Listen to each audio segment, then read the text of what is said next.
Yo guys, what's going on? I'm back today with another video, and today you can see in the title we are talking about my all-time United States men's national team 11. So how this is going to work, I'm going to have 5 players on the bench who I'm not going to go into too much detail about, and then I'll have a starting 11 of a 4-3-3 formation. So let's get right into it.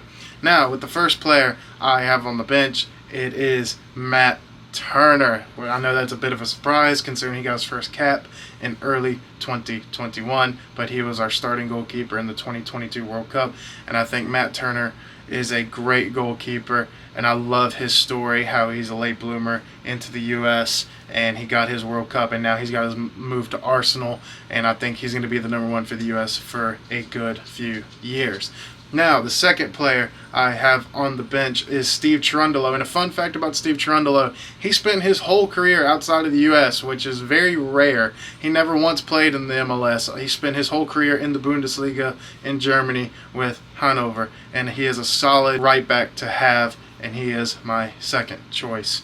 Now, my third person on the bench is probably going to be a surprise because I know he would probably be in a lot of people's all-time 11, and it is Michael Bradley. Michael Bradley spent a good portion of his career with Mönchengladbach, had a couple spells with Aston Villa, Roma, and Chievo, where he spent the later stages of his career in Toronto, where he has also played in the 2010 and 2014 World Cup, and he is my third choice on the bench. Now, my fourth choice on the bench, and again, just like Bradley, he would probably be in a lot of people's all-time 11, but he's just not made it onto mine, and that is Brian McBride. Brian McBride has played in a few World Cups for the U.S. He has captained the U.S. before a few times. He even has a Gold Cup to his name for the U.S., and he was a goal scorer in the Premier League for Everton and Fulham. Spent a lot of his career out in Fulham, but he isn't just outside of my 11, and he is my fourth person on the bench. Now, my fifth person on the bench is one of the new guys that you're seeing in the last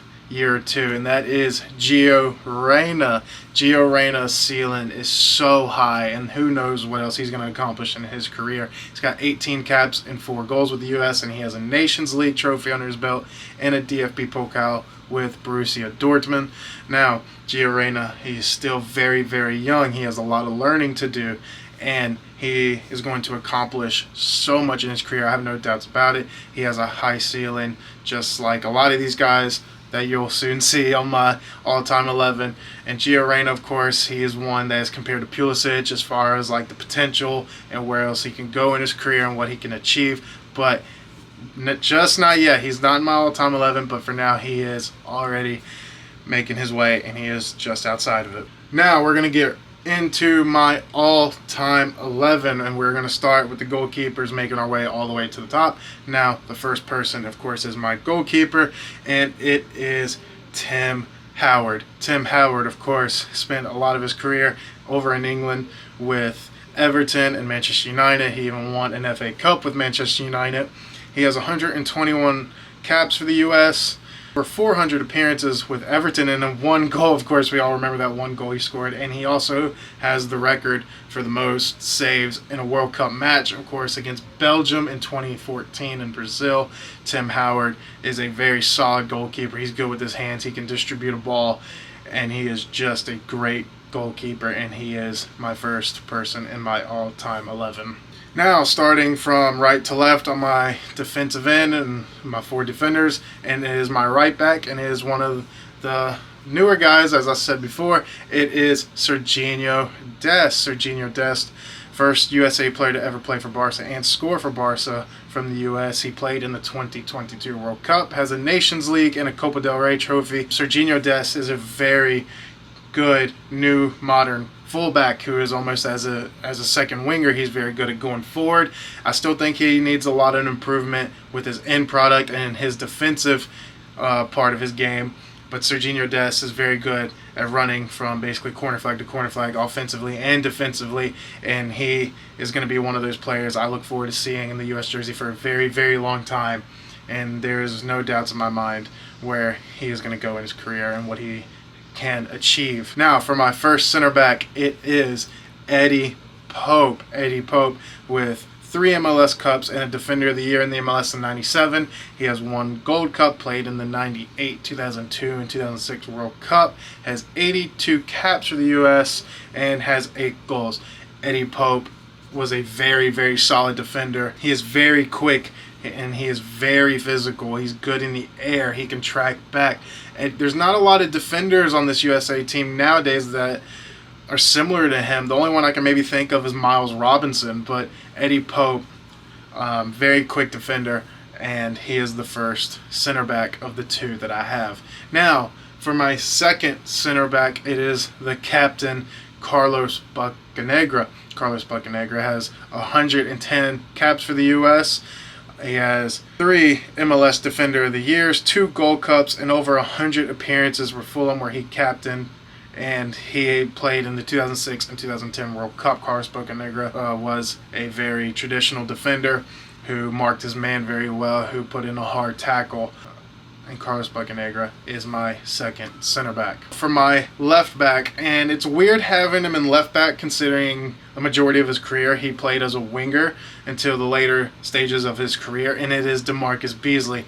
I love DaMarcus Beasley. DaMarcus Beasley is one of the most versatile and adaptive players we have seen in the U.S. who, as I said before, he played as a winger for the majority of his career, and then towards the later stages he was a fullback. I feel like he had his career in the wrong time, because nowadays you see your fullbacks as almost as if they're second wingers, and DaMarcus Beasley would have loved that considering how fast he was, how good his crossing was, how good his end product was, how much he goes forward. And I think it's just wrong timing, because I think in today's game he would have excelled even more. 126 caps with 17 goals for the U.S. He's had spells with Manchester City, Rangers, and PSV where he won 2 Eredivisie. He has 6 trophies with Rangers, 5 Gold Cups, and he is one of the few U.S. players to play in 4 World Cups. He played in 2002, 2006, 2010, and 2014.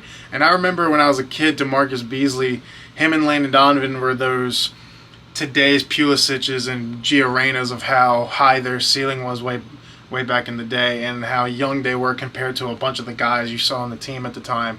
But DaMarcus Beasley is my left back, and that completes my defense of my all-time 11. Now for my first midfielder, and he's going to play as my defensive mid. He is my number 6. He's going to be the one who is just in front of the defense making those tackles, and it is Tyler Adams. Tyler Adams was the captain of the U.S. in the 2022 World Cup, where he was such a key player in that World Cup for us. He has 36 caps and 1 goal for the U.S. His 1 goal against Mexico. And then he has a DFB Pokal with RB Leipzig, and he won the Nations League with the U.S., and he is currently playing in the Premier League for Leeds. Tyler Adams, one of those players who still has a lot of improvement, especially on the ball and then going forward in that end product. He's very good off the ball. He can make that hard tackle. He's quick, and he can be a bit of a instigator almost in a good way. He can really get in people's heads and make them frustrated, and that's what I like about Tyler Adams' game. He's very, very passionate, and he is not afraid to get in your face when he needs to. And as I said before, he still has a lot of improvement on the ball. I still think his passing just isn't there yet. And I would like to see him go a little bit more forward, even though he's more on the defensive side of the game. But Tyler Adams, he's going to be with the U.S. for a very, very long time in that core midfield you see with him, Weston McKennie, and Yunus Musa.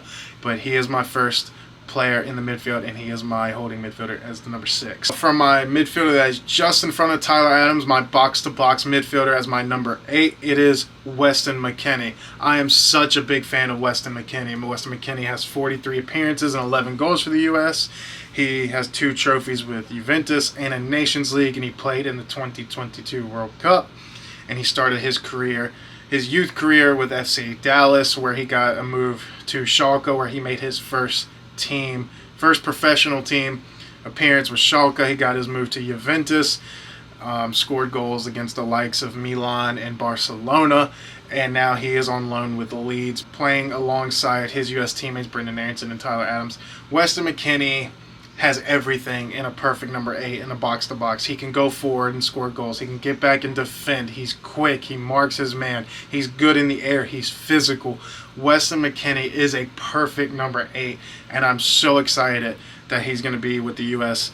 for a very long time. For my third midfielder, playing as that number 10 in front of Weston McKennie, it is not Gio Arena, but it is his dad, Claudia Arena. Claudia Arena has 112 appearances and 8 goals for the U.S., 2 trophies with Rangers, and he had spells with Leverkusen, Wolfsburg, Sunderland, Manchester City. Claudia Arena is going to find that final pass to my front 3. He is going to break the lines. He is even very physical. He can make a tackle as a number 10. He can get forward.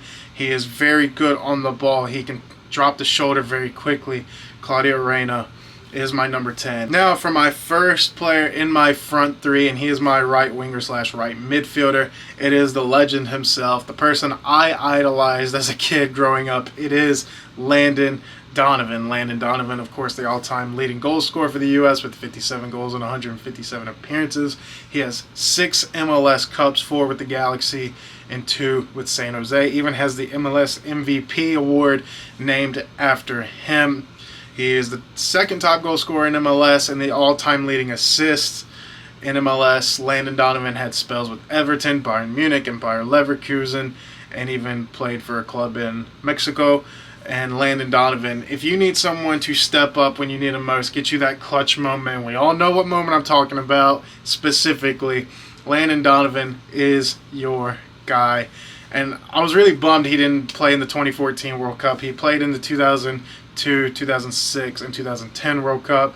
But Landon Donovan, I loved his game. He could be very quiet and then step up when you need him. He can score a goal. He can create. He can drop back. He was a very good player for the U.S. And I wish he would have done more outside of the MLS, because I thought he was really good for Everton when he was there. And I kind of wish he would have stayed there. But there's no doubt Landon Donovan is a legend, and he is one of the faces you think of when you think of U.S. soccer. And he is the first player in my front 3 for my all-time 11. My second forward in my front 3 for my all-time 11, he is my left winger, and it is Christian Pulisic. Of course, Christian Pulisic with 58 appearances and 23 goals. He is the youngest ever captain for the U.S. He is the youngest goal scorer for the U.S. in World Cup qualifications.